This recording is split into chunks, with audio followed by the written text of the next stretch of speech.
আসসালামু আলাইকুম, আমি রাফতিয়া নূর। আজকে আমি আপনাদের সাথে গ্রাম বাংলার মজাদার হাতে মাখানো আমশি আচারের রেসিপিটা শেয়ার করব। এই আচারের টেস্টটা এতই মজা, আপনি একবার খেলে মনে হবে এক বসাতেই সব আচার শেষ করে দিতে। ও আমশির আচারের জন্য এখানে নিয়েছি আমি 5 ফোড়ন। আপনারা চাইলে 5 ফোড়নের গুঁড়োটা ইউজ করতে পারেন, তবে আমার কাছে 5 ফোড়নের বাটাটাই বেশি টেস্টেড মনে হয়। আর নিয়েছি মিডিয়াম সাইজের একটা আদা, আর একটা মিডিয়াম সাইজের পেঁয়াজ, আর রসুনের পরিমাণটা একটু বেশি রেখেছি, এটা আপনারা দেখে বুঝতে পারছেন। আর পরিমাণ মতো রাই নিয়ে পানিতে ভিজাতে দিয়েছি।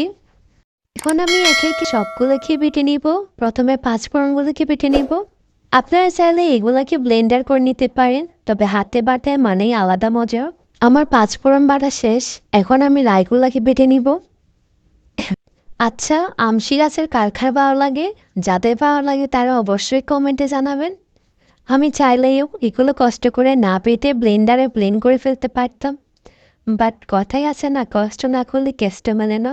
তাই কেষ্টের জন্য একটু কষ্ট করতেই হচ্ছে। মানে আচার টেস্টটা বাড়ানোর জন্য একটু কষ্ট তো করাই লাগে। তারপর রসুনগুলাকে একটু তেঁতলে নিয়ে বাটতে হবে, কারণ গোটা রসুন কখনোই বাটা যাবে না, তার আগে একটু তেঁতলে নিতেই হবে। এভাবে সবগুলা রসুন বেটে নিব।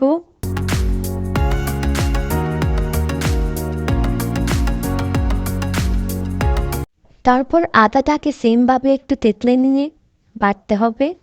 এরপর পেঁয়াজগুলোকেও বেটে ফেলবো। আমার পেঁয়াজ, রসুন, আদা, রাই এবং 5 ফোড়ন বাড়া সবই শেষ।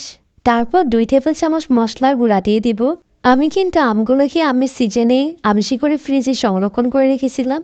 এখন এগুলোকে ফ্রিজ থেকে নামিয়ে বাপে দিয়ে দিয়েছি। তারপর আমসিগুলোকে একটু ট্রেতে নিয়ে পরিমাণ মতো লবণ আর বেটে রাখা সব উপকরণগুলো দিয়ে দিব। পরিমাণ মতো চিনি আর সরিষার তেল দিয়ে দিব। আশা করি পরিমাণটা আপনারা দেখে বুঝতে পারছেন। এরপর হাত দিয়ে সবগুলোকে একটু হালকা করে মেখে নিব। আপনারা চাইলে এখানে শুকনা মরিচের গুঁড়াও দিতে পারেন, সো আমি এখন দিয়ে দিব শুকনা মরিচের গুঁড়া।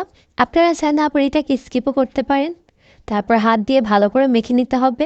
মাখানো হয়ে গেলে ট্রের চারপাশে পাতলা করে চড়িয়ে নিতে হবে। আর এভাবে 24 ঘন্টা রোদে রাখলে আপনার আমের আমশি আচার রেডি হয়ে যাবে। আর এইভাবে একটা কন্টেনারে নিয়ে সংরক্ষণ করতে পারবেন আচারগুলোকে আপনি বছরের পর বছর। সো কেমন লেগেছে আমার আজকের এই ভিডিওটা? ভিডিও ভালো লাগলে অবশ্যই লাইক, কমেন্ট অ্যান্ড সাবস্ক্রাইব করতে ভুলবেন না, কারণ আপনাদের সামান্য লাইক, কমেন্ট আর সাবস্ক্রাইবে আমাকে উৎসাহ দেয় নতুন নতুন ভিডিও বানাতে। সো আল্লাহ হাফেজ।